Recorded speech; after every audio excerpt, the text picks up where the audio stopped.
Hello everybody and welcome to this new edition of my series Key Concepts here at Exploratorium Berlin in the Denkraum Improvisation, Thinking Space Improvisation. My name is Mathias Maschat and I'm very happy to welcome my guest Adam Pultz Melbye. Welcome Adam, it's fantastic. Thank you. That you are here and that we can talk about your work and research and thoughts around the subject of improvisation. The title that we have been choosing for this talk is Materiality, Resonance, the FAAB. And if you're wondering what the FAAB is, it is an acronym for Feedback-Actuated Augmented Bass.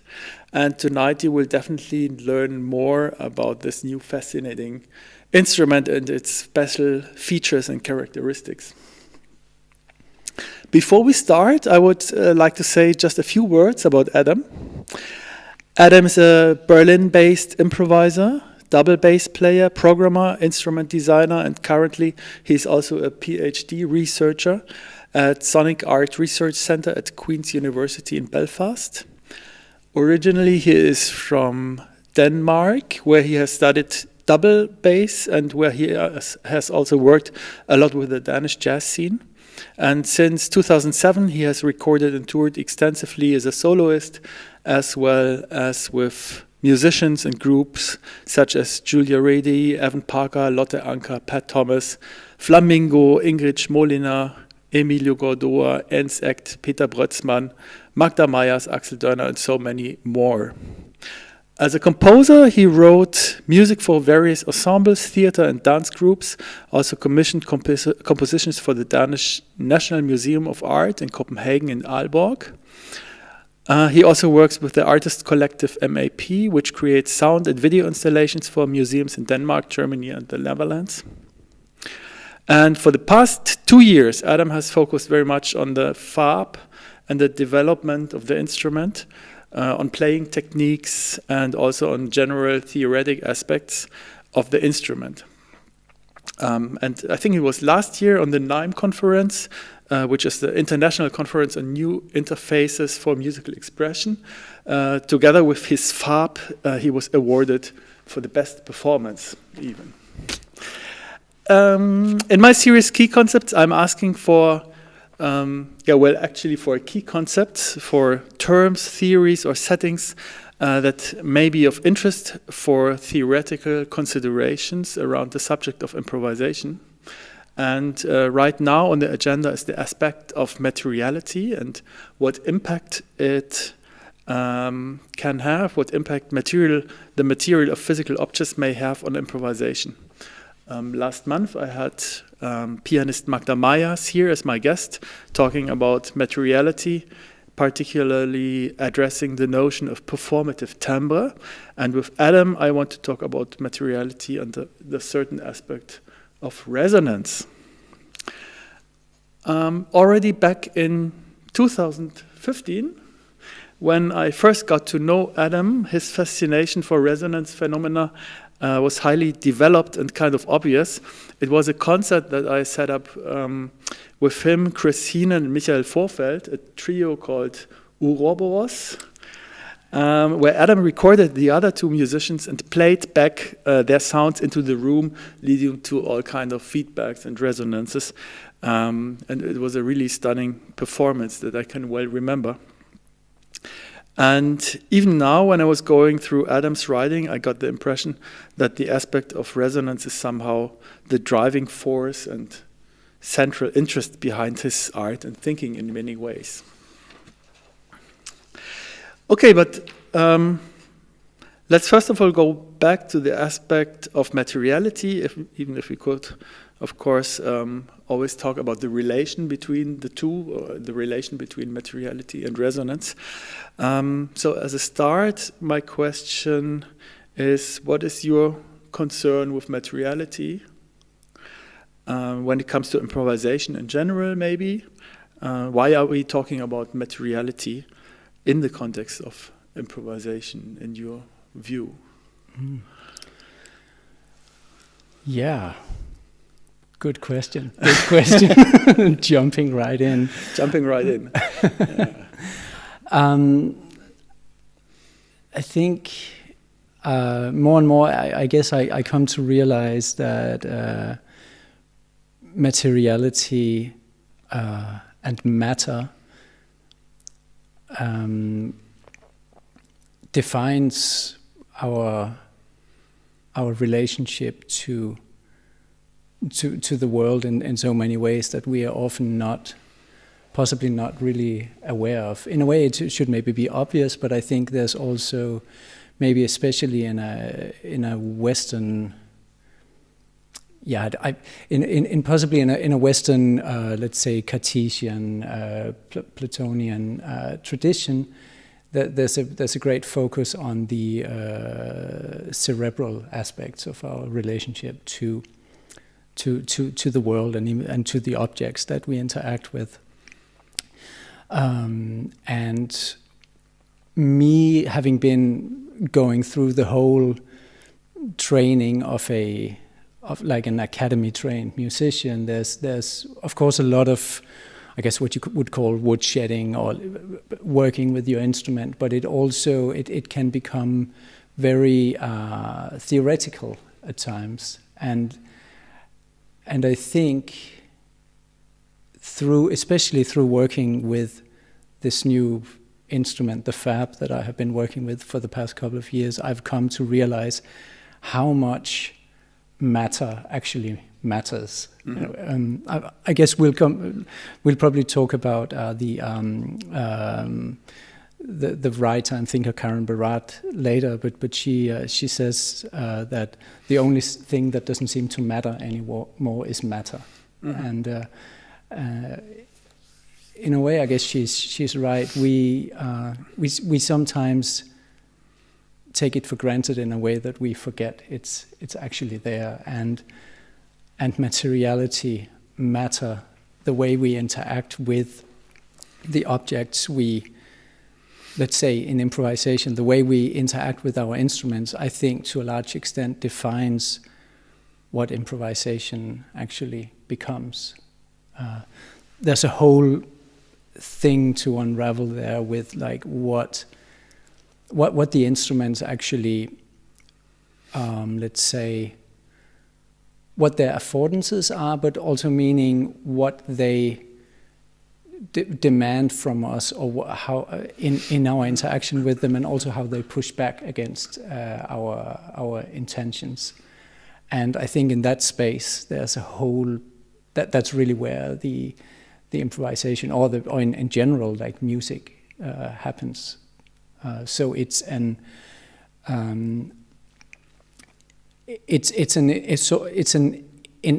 enacted phenomenon happening in between, like multiple, let's call them agents, but multiple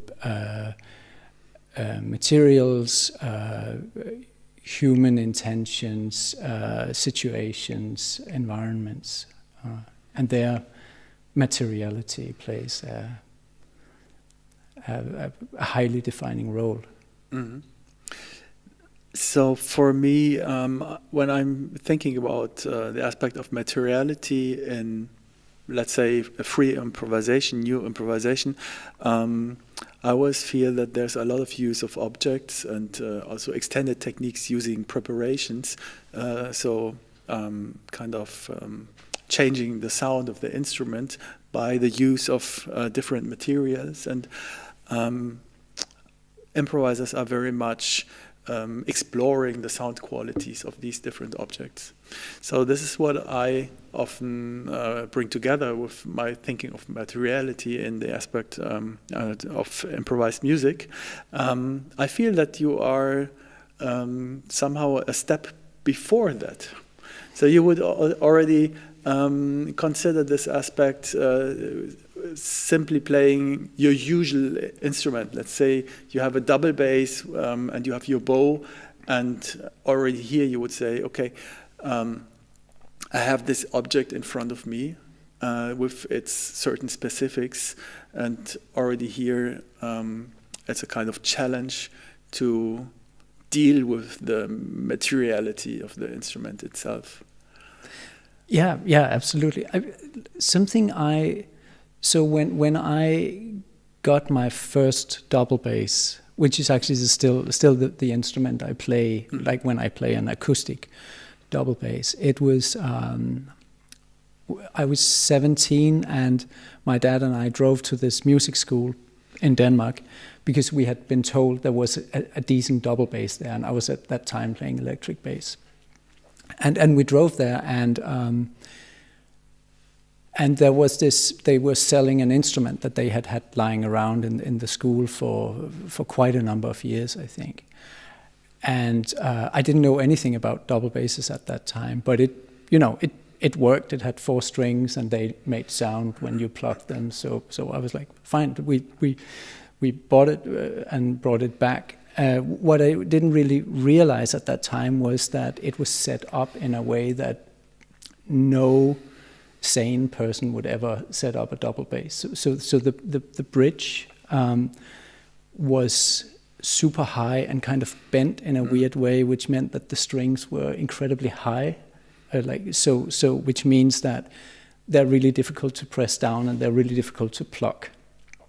And that's kind of the way I learned to play, like having to use quite a lot of physical force in order to get the instrument to sound.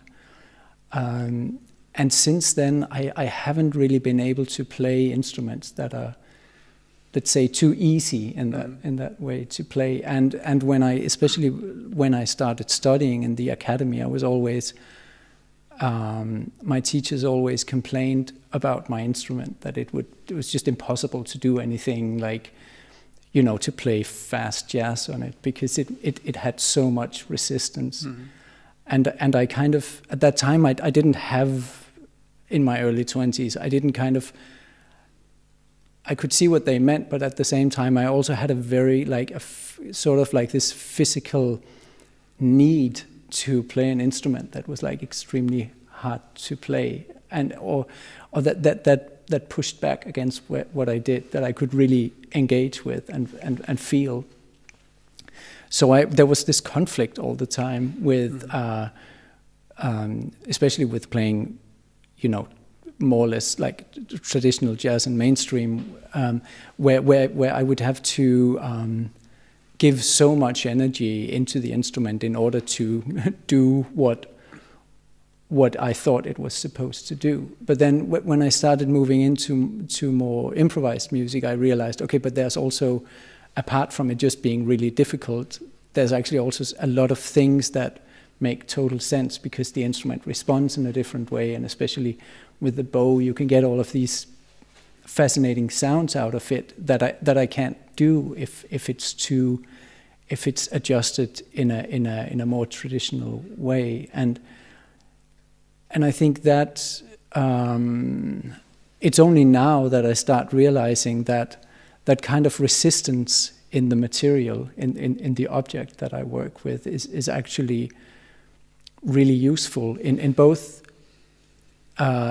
like creating, let's say, different sounds that maybe the bass wasn't intended to do, like creating like interesting, what I find to be interesting textures and spectra, but also in kind of sometimes forcing me into like awkward situations where the instrument does stuff that I maybe didn't intend, but it sort of becomes a part of. It's almost as if it's another musician that don't agree with my input and kind of speaks back to me. I think, yeah. So maybe you should already note the term resistance connected to the material aspect of the instrument. I think we will come back to that later, and also the question how to master this difficult to play instrument. Maybe we can, after talking about materiality, directly go to the resonance aspect to just have introduced these terms a little bit. As I said before, my impression was that resonance is somehow a central aspect for you. And you also second me explaining that it is the prime mover of your research, coming from a fascination with acoustic resonance since long already. And my feeling was also that even many things that you are dealing with theoretically could in a way be traced back to resonance, almost as a kind of umbrella term maybe. So this is true for feedback phenomena, systems theory, cybernetics, enactivism, even agency and resistance. We can all talk about this within the frame of resonant phenomena in a way. And I'm naming these theories because they are all popping up in your writing and in your thought. How would you personally describe resonance, and what is so fascinating for you about it? Yeah, I guess most I guess all musicians, everyone who plays an instrument, have sort of a more or less intuitive understanding of what resonance is, even if you don't call it resonance. But you know, it's like you're playing an instrument and suddenly something seems to be almost like reinforced in the instrument. There's certain notes that pop out more than others. There's certain dead spots on, I guess, just about any instruments where it feels like it kind of, the instrument is like sluggish, or it doesn't respond as well as it does in other places. And with like starting to I guess this was when I started working more in like improvised music settings, that I became more and more aware of my instrument, that there were certain things I would do to it that would make it feel in a certain way. It's both like sonically, where there would be things that just like really popped out, especially when working with harmonics, like bowed harmonics on the strings, where I would have, it's something I still that I still enjoy doing a lot, like this thing, like this feeling of something ringing after you attack something, and then you just like, it just sits there and rings and slowly fades out. It was sort of an amazing thing to realize for me, or become more aware of, but also the feeling, like the physical sensation of having something that kind of like feeling that resonance against your body, feeling like the instrument reinforcing itself. There would be certain moments you would put energy into it, and it feels like that energy is sort of circulates within the instrument for a long time before it actually peters out and becomes dissipated into the environment. And I mean, and then the work with, we'll get to that, with the work with the FAAB sort of like takes that to a different place. And I think that's definitely something that ties that part of my acoustic practice together with the practice that is more, let's say, electroacoustic. I think in a way, I mean that idea, the resonance is almost, it's a very tactile, physical, like it's let's just say almost erotic. You know, it's like, it's very sensual, like to me, this sensation of an instrument or a system like resonating. And you mentioned the whole, I'm talking just about the instrument now, and you already mentioned like how resonance can become a model for so many other systems or phenomena in in the world. Yeah, but for the moment we can maybe really stay with the instrument. Maybe there's a time before the FAAB where resonance was already an important feature in your playing, and then there was the idea to build this new instrument, which opened new possibilities for using resonance. And you mentioned this bodily aspect, that the vibrations really touch your body in a way, and the vibrations spread in the room, creating also an atmosphere maybe, and you can always imagine that the frequencies and the waves are really distributed in the whole room, which is fascinating to imagine in itself, I think. Mm-hmm.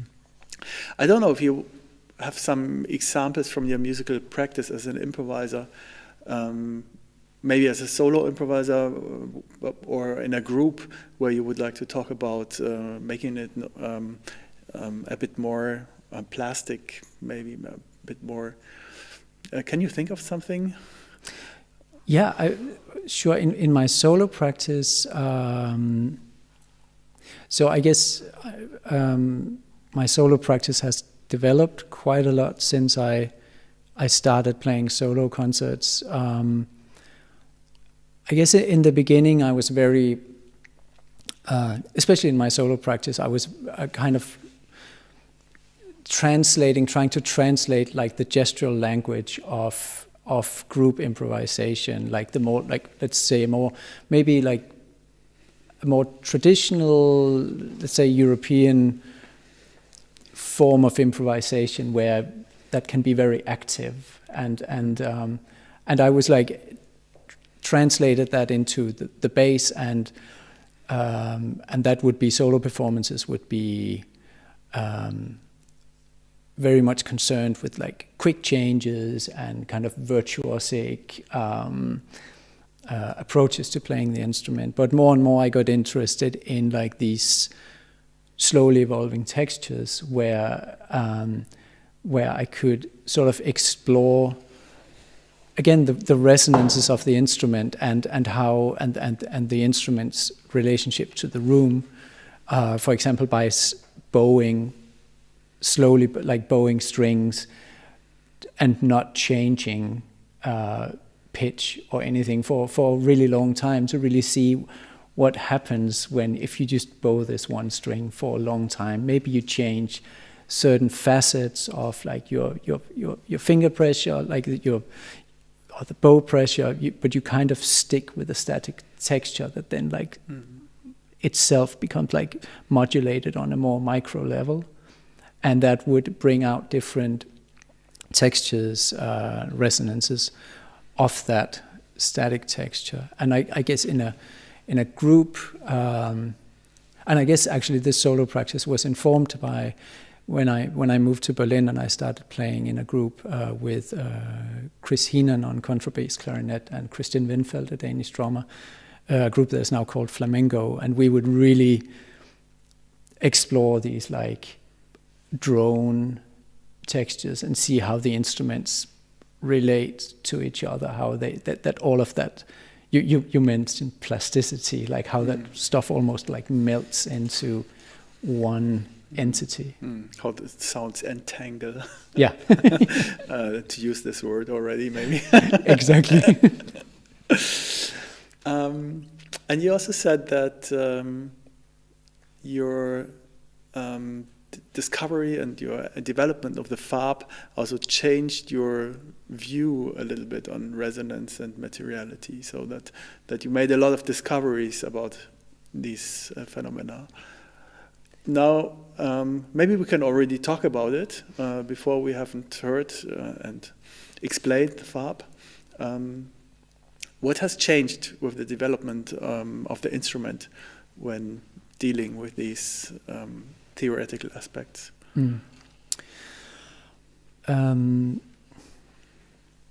I've become even more, I guess, like to an extent, I've become like hyper aware, or maybe I should say like hyper obsessed with with the physical constitution of the instrument, because the FAAB, I was so the FAAB is developed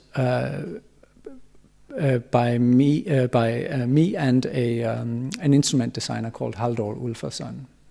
It was originally Halldór's idea to try to create this feedback instrument, and yeah, we'll get to exactly how it works later. But we went. I visited his workshop in Athens, and we started building this instrument. And ever since, I've just become incredibly aware of how every single little thing on the instrument matters in relation to how the instrument performs and how it behaves and how it responds. And it's incredibly fascinating. Sometimes it's incredibly frustrating because you have a lot of things that can go right, but you also have a tremendous amount of things that can go wrong, to use kind of a term I'm not totally comfortable with in that context. But there's, because it's an electroacoustic instrument that is composed of both acoustic and electronic, analog and digital parts. There's so many things that interact with each other, and it becomes this like very quite non-linear relationship between all of those things. So it means that I can wake up one morning and suddenly the instrument is different for whatever reason, and then it can be that, you know, there's a tiny thing somewhere that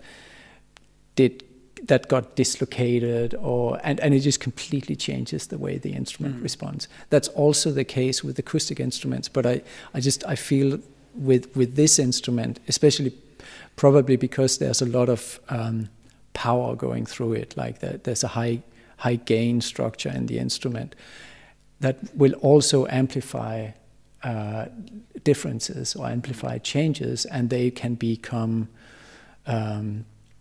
through these non-linear processes. Some of them will become like some of those changes will not have an effect in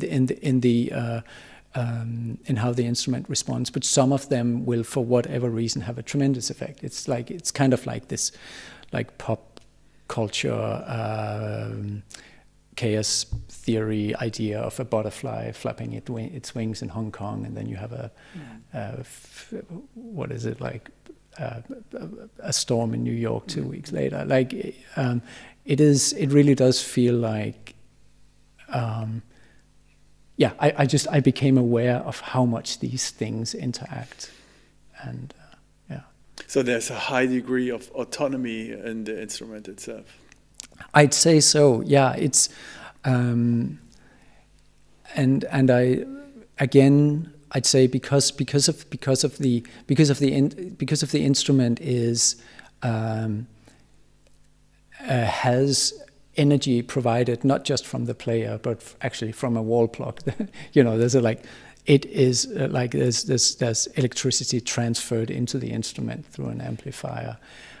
It enables a whole new level of autonomous processes that may again be present in acoustic instruments, but on a temporal scale that's quite different, because with an acoustical instrument you apply energy into the instrument, and it will eventually, if you don't continue applying that energy, it will eventually become dissipated into the environment, and the instrument will sort of go fairly inert. Whereas with an instrument that has a continuous supply of energy, like these processes can potentially persist for as long as you want, until someone pulls the power on it, and that creates, I think, a whole new possibility for autonomous processes. Maybe it's a good point that we go to the instrument before we continue to talk about it. Yeah. So I don't know. We said that you are going to perform a little bit on it, but maybe it's good to explain the basic features and how it works initially. What do you think? Do you want to explain it in the beginning and then we talk about the feedback chains? Yeah. And then you give a little presentation afterwards? Yeah, sure. Okay, so then we should maybe bring the mics.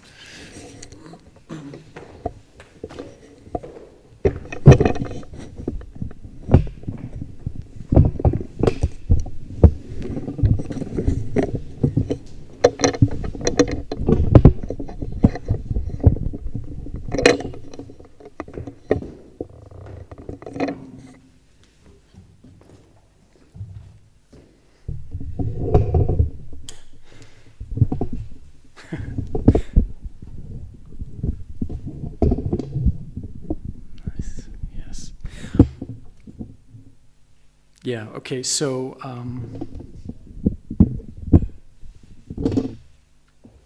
this is the FAAB, the Feedback-Actuated Augmented Bass.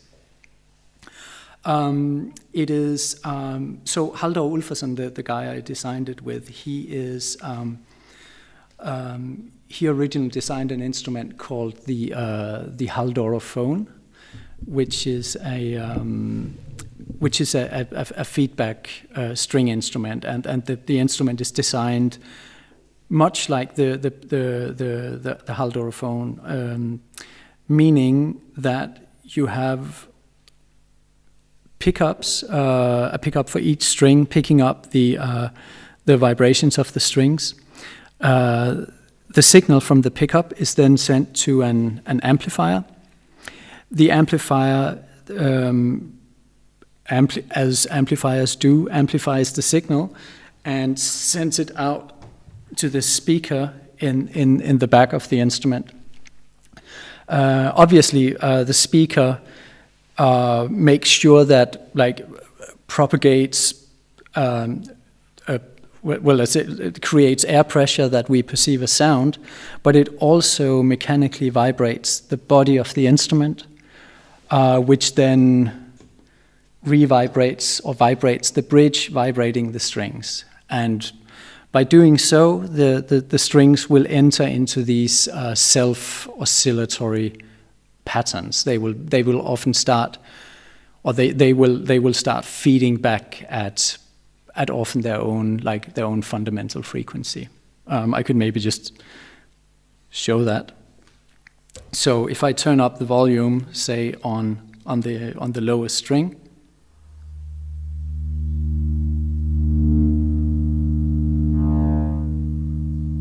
so I don't know if, you can hear it. You can also see that the string starts vibrating itself, and it will continue like that until the volume is lowered. So that's simply the basic principle. Now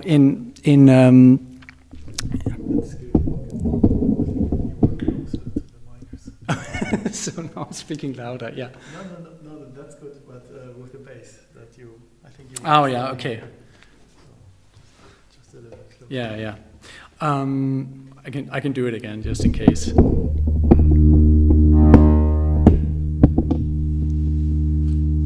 Okay.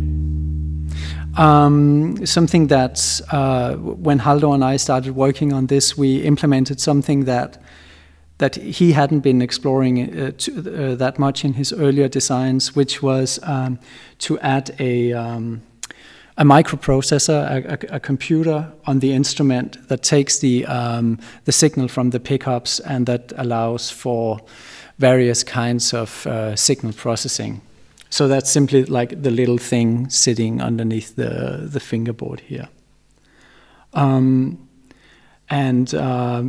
by programming that, I can modulate the signal in different ways. Which, as if feedback in itself isn't complicated enough, then you can kind of complicate matters even further through this microprocessor. But maybe I should just play a bit. Yeah, sure. Okay. You were mentioning that it makes sense to use headphones at home, listening to it. Yes. Yeah. And the dynamic range is very big. So it can be very quiet, maybe, but it can also get pretty loud, and hopefully it will not click. Yeah, I'll try to keep it within a decent range.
Yeah, thanks, Adam. Really amazing instrument you have there.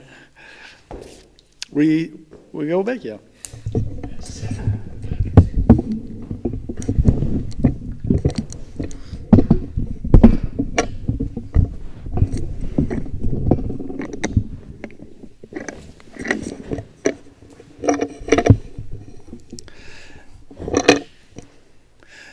Just to be sure, that was really only the strings and the amplifier, without the use of additional algorithmic input.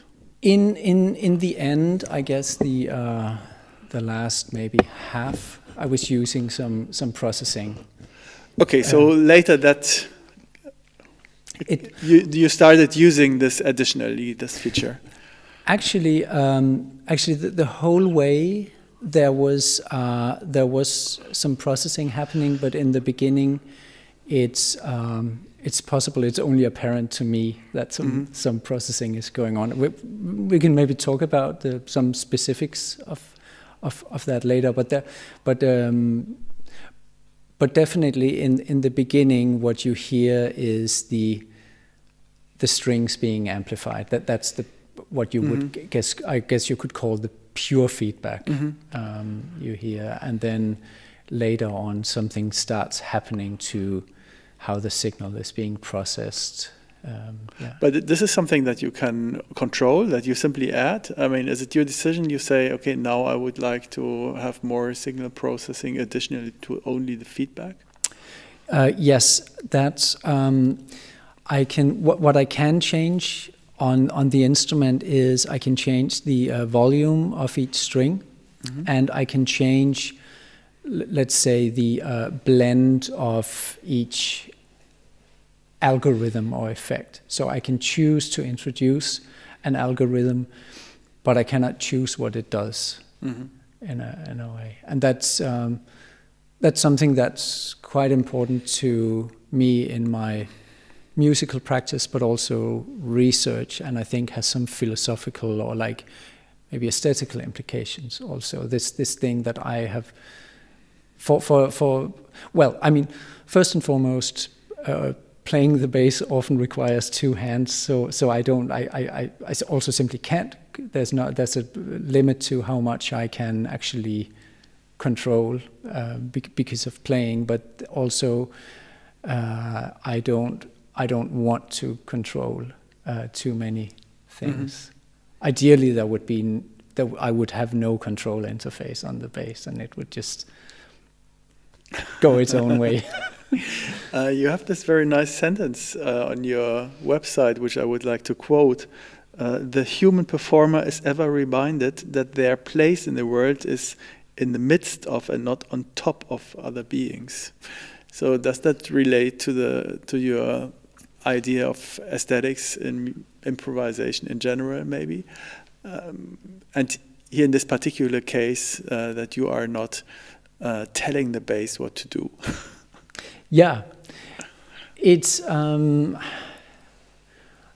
mean, it's something that that occupies me a lot.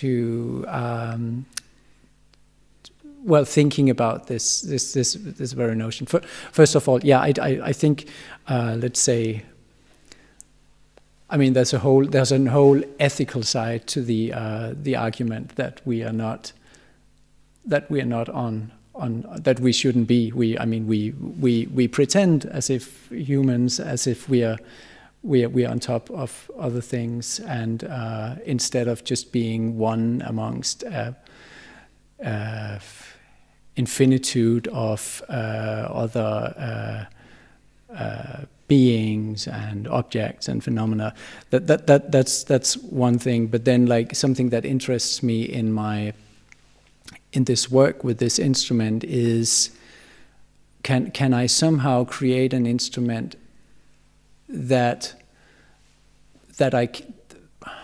where let's say my mastery in the traditional sense becomes less of a possibility or an impossibility in a sense. I'm interested in trying to create an instrument that is able to let's say, explore the situation in which it finds itself, exploring its environment, which also in this case would include the performer, exploring different possibilities. Not in a, I should say, not in a conscious sense. I don't make any claims to the instrument having any conscious agency, but I'm interested in trying to develop an instrument that has this perceived sense of autonomy, at least. And that kind of pushes back against the performer. But the way you perceive it, it's still rather a dialogue with the instrument, and not the notion of dominating it. Yeah. And I mean, so a very good example would be that since now coming here, having during the past year, as most other people, been spending most of my time in my home and working with the instrument there, like it responds in a very specific way there, and then coming here in a different acoustic, it's like completely different. And there was like, I realized even preparing a set of music becomes very complicated with this instrument, because you actually don't know if it will play the ideas that you had intended for it in the new venue you arrive at. The room is so important, and certain frequencies that the room has, that it's not really possible to prepare a composition with it. Because, I mean, only a composition with a high degree of non-intentionality. Yeah, for sure. I mean, for example, with it's great playing in this room because the instrument actually feeds back almost across the entire range of the instrument, and the open strings feed back at their fundamental frequencies or octaves, whereas in my studio, in my apartment, or in the room where I play in my apartment, that's not the case. There's simply like places on the bass where nothing, no matter how much energy I put through it, it won't feed back, and the open strings will feed back at different pitches than the octave. They will feed back at a fifth, which is actually still something that surprises me, because you would think that supplying that much amount of amplification that's actually going on in the instrument would kind of override a lot of the room acoustics, but totally not. They're really present. How does this generally relate to? You were mentioning aesthetical questions in improvisation, and of course, there's this whole idea of non-intentionality in composed music, and then in improvised music, there's the question: well, how much intention do we give away? Obviously, we give a lot of intention away by joining others who might have other intentions. It's group creativity. So you are in group performance always with other beings who have their own ideas, maybe, of how the music should develop. Yeah. So in a way, you are never dominating completely what's going on.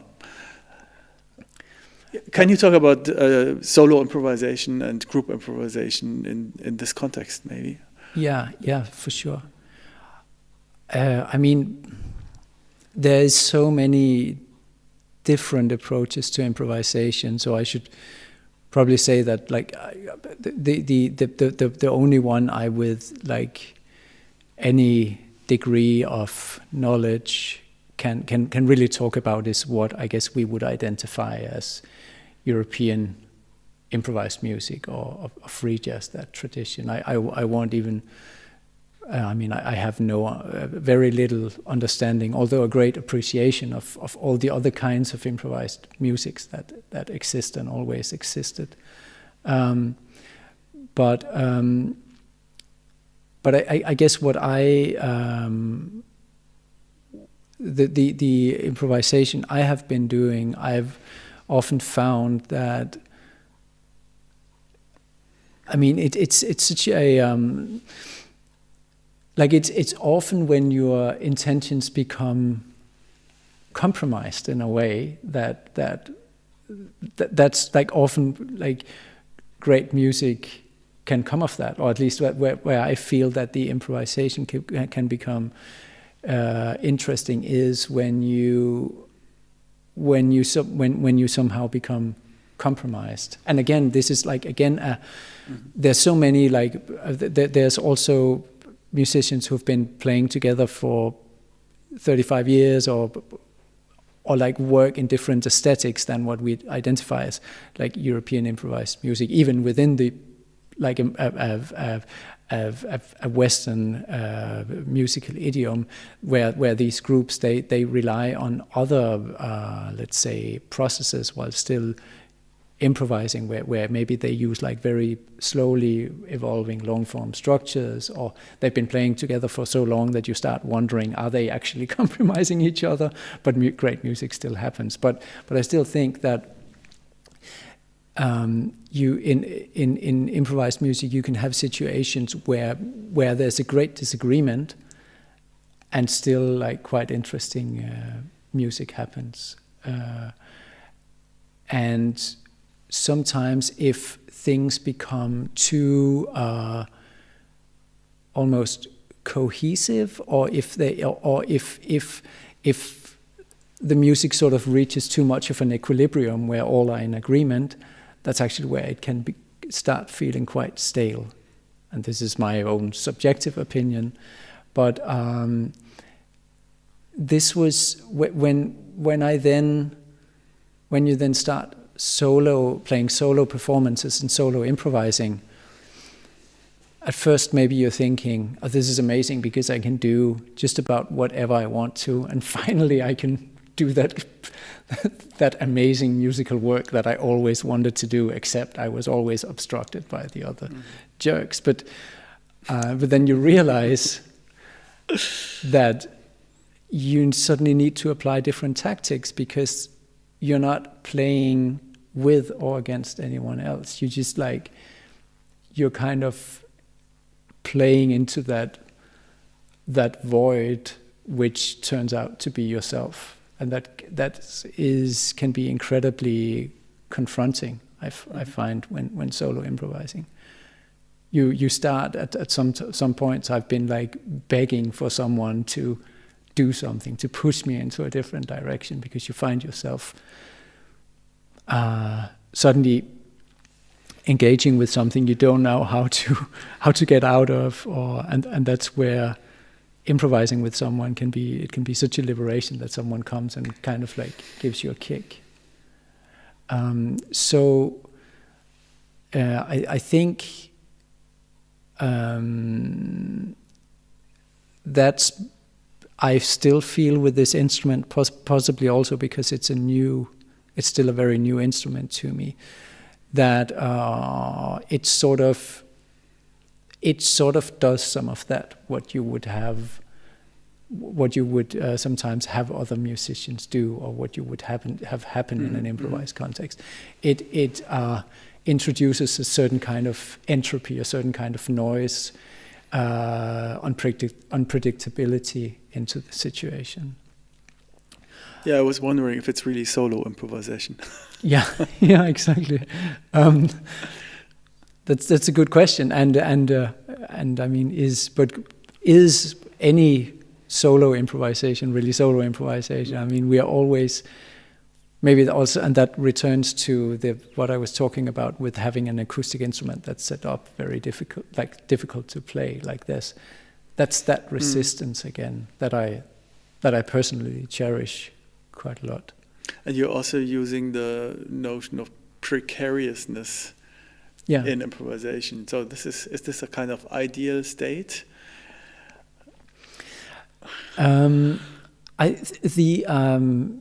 Precariousness, I kind of started thinking a lot about that 1.5 years ago while reading a book called Sensory Motor Life, an inactive proposal by Ezekiel Di Paolo and Thomas Burman and Xavier E. Barandiaran, I think they're called.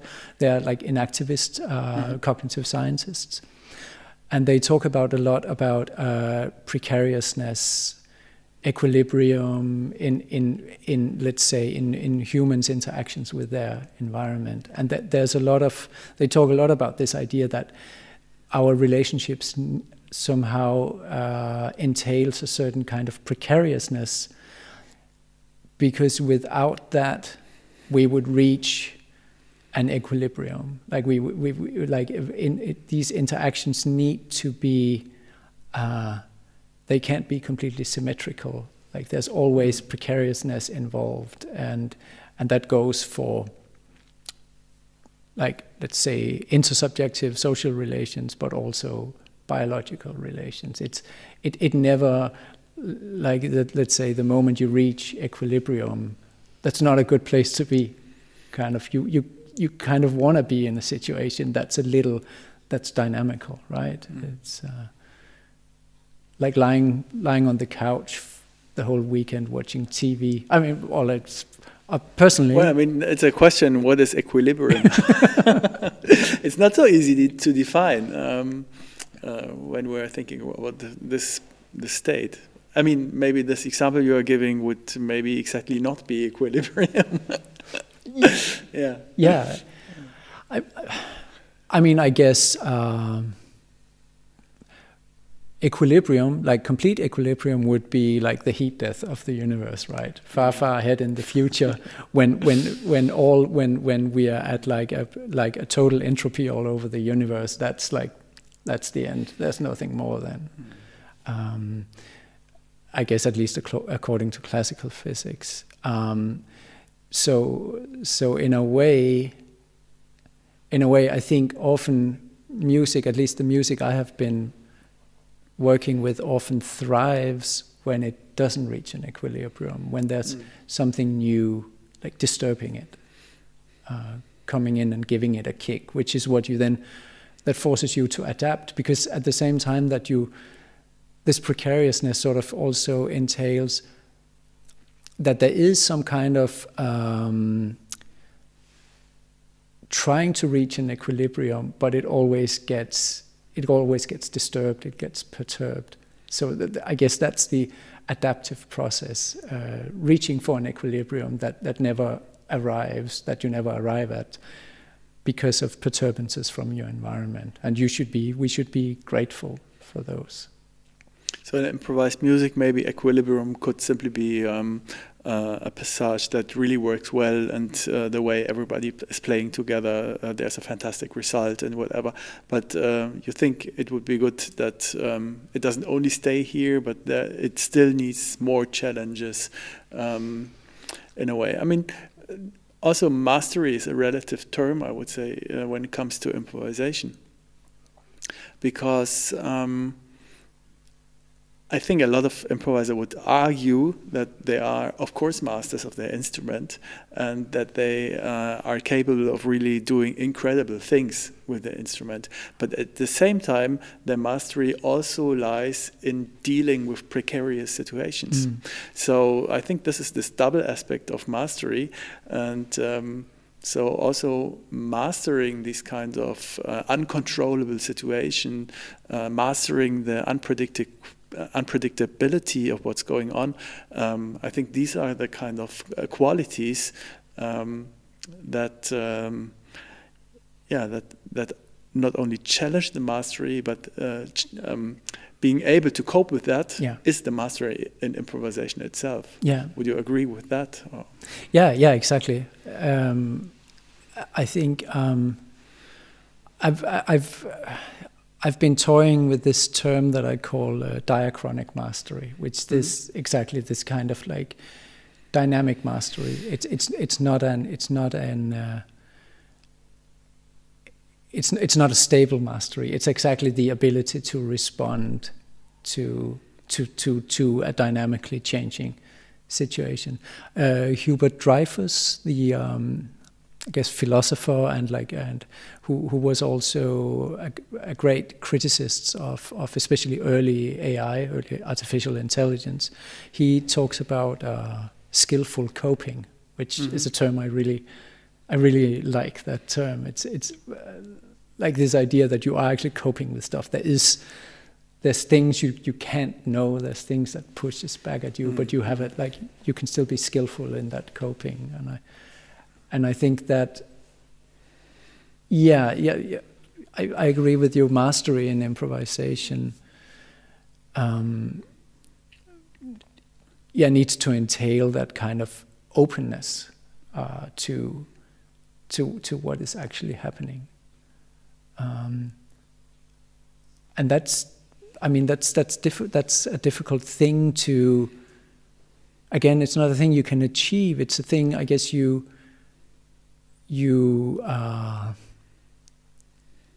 aspire to, or you like. Again, it's a process-oriented state or phenomenon. Whereas you can, to an extent, master a written piece of music. It's difficult to exactly say what it is to master an improvisation, I'd say. And then also something I've been thinking about lately is, the very term mastery is problematic with all of the. I think, just to it sort of carries a lot of very unfortunate historical baggage that has made me wonder if we should completely let go, like skip it and just find some other term, because it is like, it also there is a sense of domination, of like colonialization, and it's not. You can't really. I just think it's a difficult term, actually. It's definitely legitimate to question the notion of mastery with all the virtuosic, romantic emphasis which has been lied into it.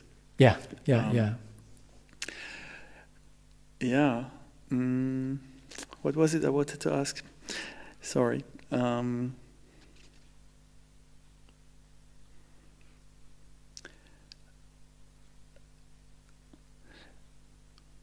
Oh, it doesn't come back to my mind. I'm sorry. It's not mastering this.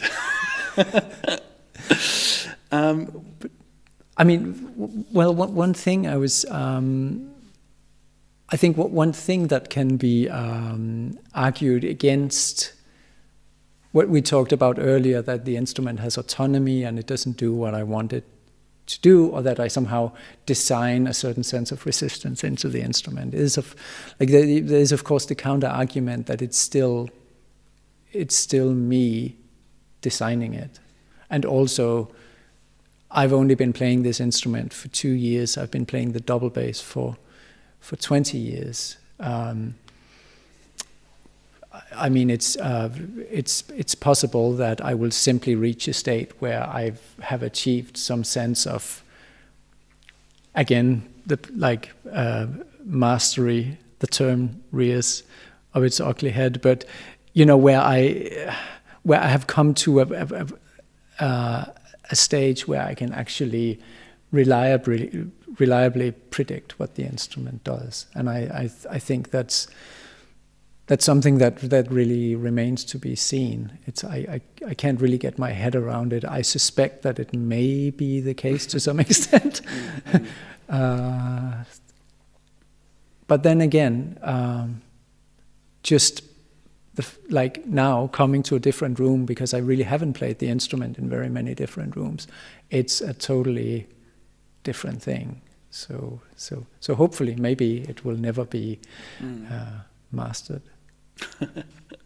We have this situation also when it comes to composing a non-intentional piece, because you are still setting the rules for the non-intentional aspects in the piece.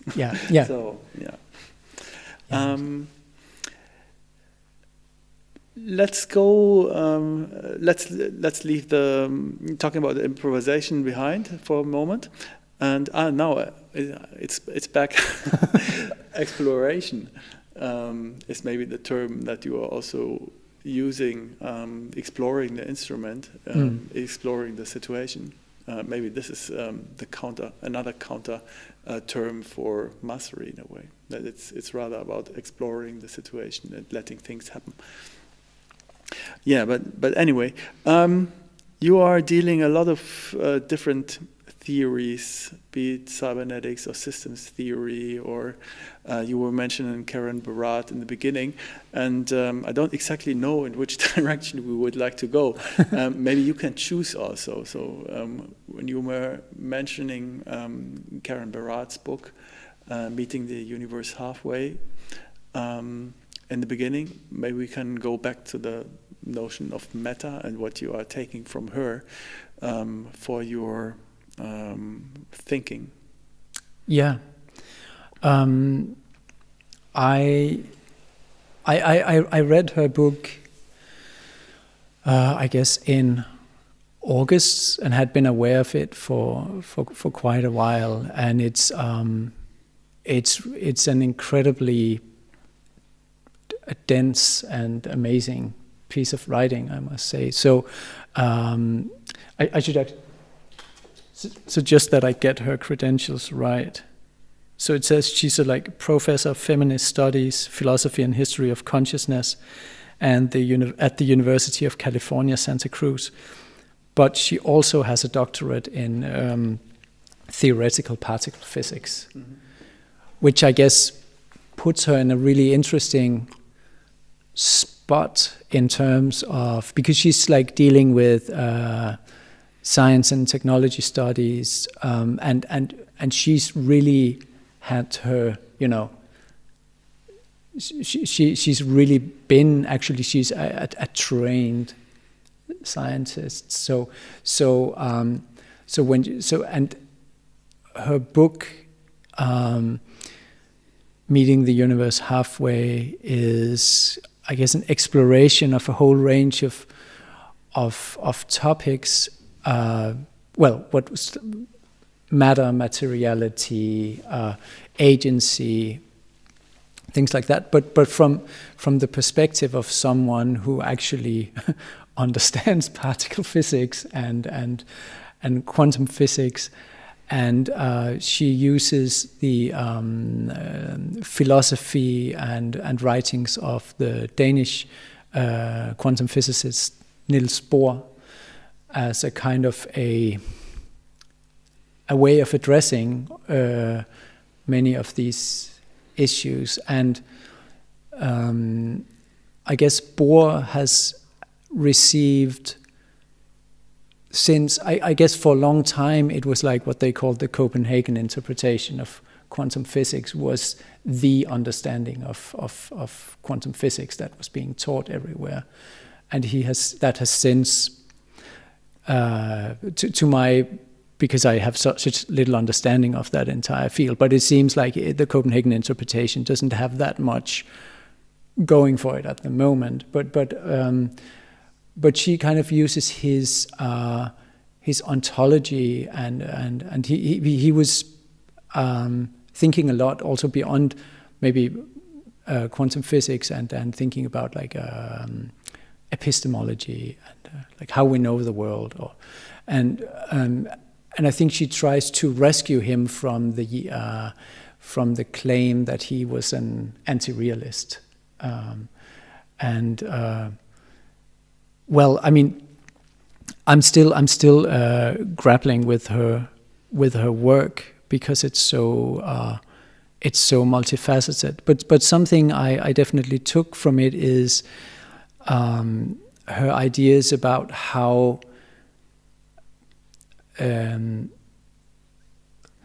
we understand, how we get to know the world, and she uses some of Bohr's writing on how you measure things, how you design your measuring apparatus, and your experiment will tell you something about what you are measuring. But if you design it in another way, you'll get another answer. And this idea of using apparatuses to know the world, somehow resonates with me in terms of, in a way, the instruments. Let's just say the instruments, but like I guess all objects that we interact with. But in my case now, the instrument is an apparatus that lets us know the world in a way, and the way that is configured lets us understand the world in a certain way. I wrote down some of her. Oh yeah, I'll just read a quote from her. So she writes, "Apparatuses are material discursive practices, causal intra-actions through which matter is iteratively and differentially articulated, reconfiguring the material discursive field of possibilities and impossibilities in the ongoing dynamics of intra-activity that is agency." And further on she says, "Humans do not merely assemble different apparatuses for satisfying particular knowledge projects. They themselves are part of the ongoing reconfiguring of the world." So, I mean, what I take from her is also that phenomena and our way of like interacting with the world also configures us, and I think her understanding. She's a post-humanist, I would say. So like her understanding of what the human is that it is also it is something that is created through material processes, material discursive processes. It's not necessarily a fixed thing, and and it's just. It's something that I think resonates with me and other musicians, artists I know, this idea that in our interaction with matter, with materiality, these materialities themselves are like in this iterative process of continuous creation or boundary making. And even us as, I mean, we're like what it is to be a subject dealing with an object becomes, to an extent, questioned. Yeah. Yeah, she has used the notion of post-humanist performativity. And I think this goes into this direction, which you have been talking before, when you are giving away control.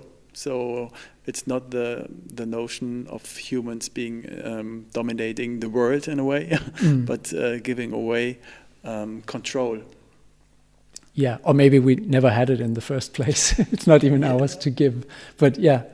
That's true, but in philosophical traditions, it was, of course, a point that's been made. Yeah, exactly. And I think it's not only in philosophical traditions, it's also going on when you look around in the world. Yeah, I mean, there's a very strong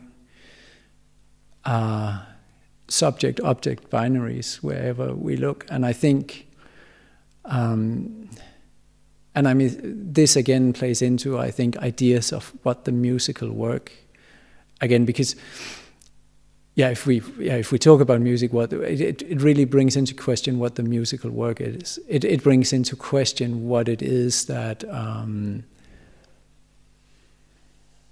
also I guess also mastery, what it is that we like decision-making processes, but for the, I think for the. What is the musical work? Is it something that is like thought up inside my head, and then it's like transported through an instrument to the audience, and the instrument is sort of like this transparent mediating device? I find it more and more difficult to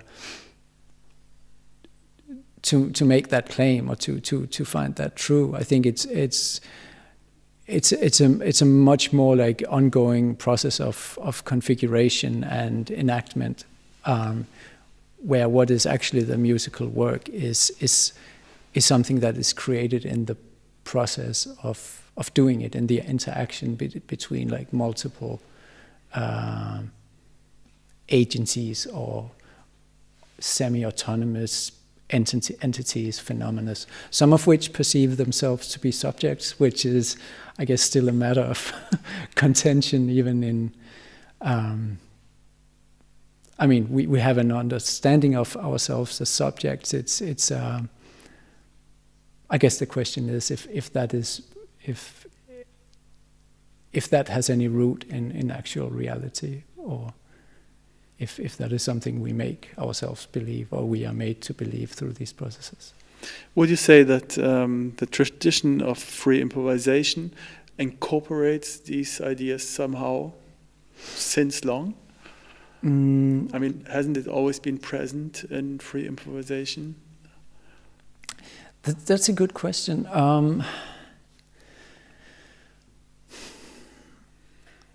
I mean, I'd say at the best of times, you know, you're performing, and it does actually feel like you're not making the decisions. It sounds esoteric, but I guess many artists have that experience, that there's something that you're like kind of like almost like observing yourself doing stuff in a social situation with other people, and you're kind of like, you can't really tell where it is coming from. At the same time, I think there's also a danger of a certain kind of libertarian individualism in that tradition, as in so many other traditions, where there's this idea, we're free improvising, we can do anything we want, and we have this free will, and we can just like conjure up this music from out of nowhere. So I think they're both present in a way. That's the experience of like the receding of the self, but there's also the kind of much more like let's say subject-object dualism of more like a libertarian individualist tradition, which is interesting. It's an interesting juxtaposition of ideas. Yeah, absolutely. Yeah. What do you think? What do you? Well, I think you nailed it down pretty correctly, but of course we have this libertarian aspect of freedom, but at the same time there's the notion of improvisation as a democratic practice, and here it's also not only the individuals, but it's always about the group, it's always about the people making decisions together. Yeah. And of course it's not all in the hands of single individuals. It's always multitudes coming together, multitudes deciding together, and there's always situations in which things are happening. So you are beyond control anyway, and this is something. These are the two moments maybe that are interesting in their combination in free improvised music. It's true. Yeah. That you have strong individuals at the same time giving up the individuality to a certain degree to come to a group, to a result formed by a group. Yeah, exactly. It's. I mean, it's not that the self, as such, or the sense of a subject is a bad thing. It's an incredible useful thing to have developed, right? It enables us to make decisions, like to run away from danger or whatever, and like on so many different levels, on like low level survival skills, but also like high level abstract decision making processes. It's the sense of self is an incredibly useful thing, but it's also something that makes us it entails this danger of thinking that we are actually in control and that we should impose our let's say autonomy onto others. There's this term performance ecosystems in which we are moving.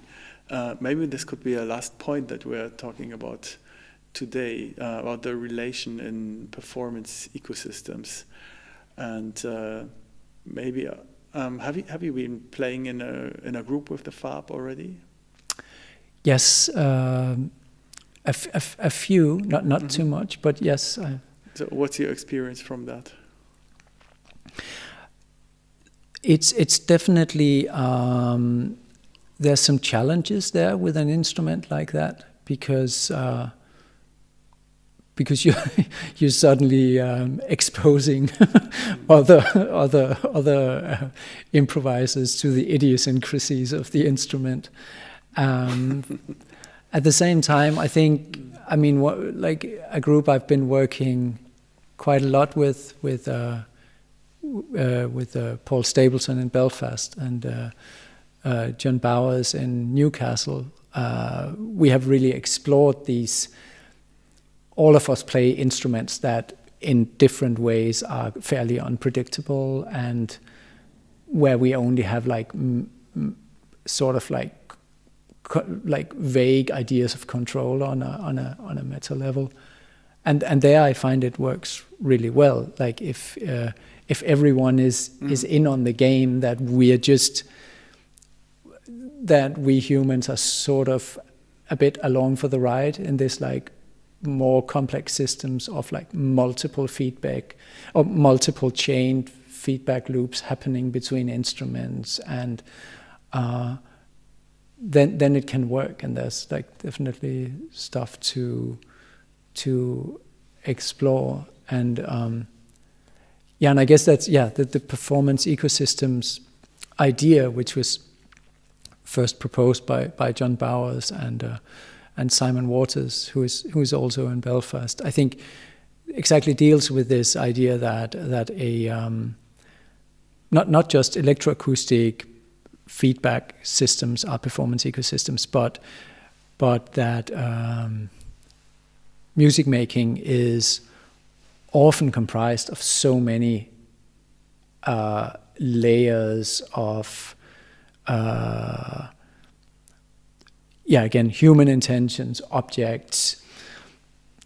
Well, even you could say like, the venue you're at, the guy selling the tickets, even like it's only like where you choose to set the boundaries in a way that defines what that system is, and then you will see all sorts of like really interesting and fascinating complex entanglements happening between all of those nodes in the network.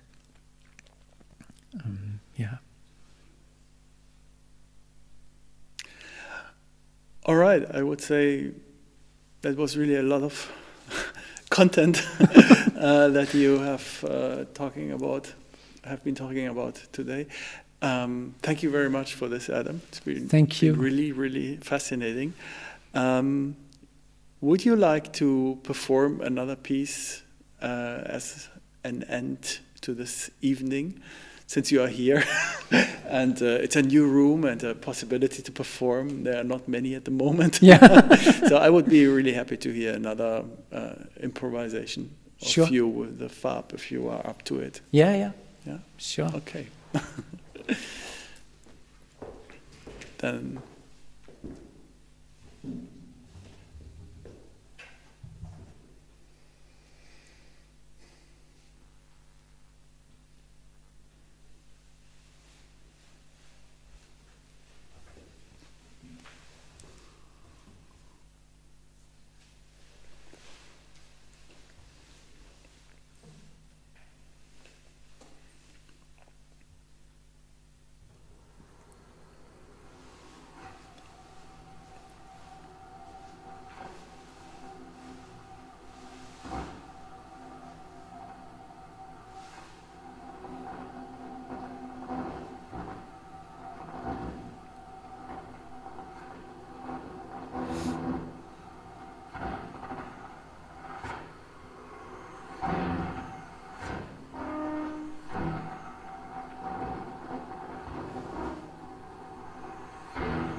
Okay, thanks again, Adam Pultz Melbye.